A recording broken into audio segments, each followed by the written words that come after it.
Hello guys, ito yung crime scene sa nangyaring stabbing kahapon dito sa Bondi Junction here in Sydney, Australia. Restricted ang area na to, tapos yung building kung saan naganap yung pamamaslang ay closed as of this moment. Hindi ko alam kung kailan i-open ang mga yan. Kahapon nandyan yung panganay kong anak at ang kanyang pamilya hanggang 2:30 daw. It's good, iba yung napuntahan namin. The incident happened at around 3:20.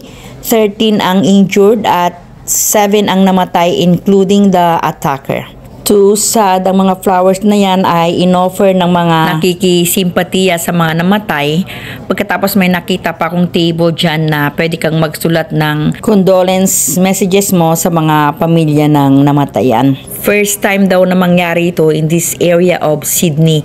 Napakalapit namin dito at yung Westfield na yan ay local shop namin guys. Kaya lungkot nga kami. So andito ako sa area na to now. Nung nabalitaan ko nga, chinek ko agad yung mga kaibigan ko kung walang nadamay sa kanila. Kasi nga, madaming Pilipina dito ang nag-shopping at nag-stay sa area na yan. After work, nagkikita-kita sila dyan sa Westfield. Buti na lang walang nadamay na Pilipina pero very sad pa rin kami.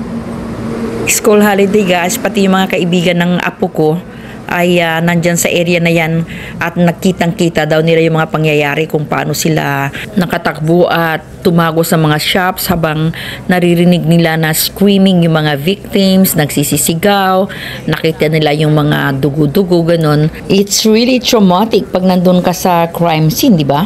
Anyway, our prayers and condolences sa mga pamilya ng namatayan. 4 ang anak ko dito guys at meron akong 5 apo na half Australian. So, kinukonsider namin ang Australia as our second home. Peaceful naman dito at ito nga yung first time na may nangyaring ganito sa area na to in Sydney.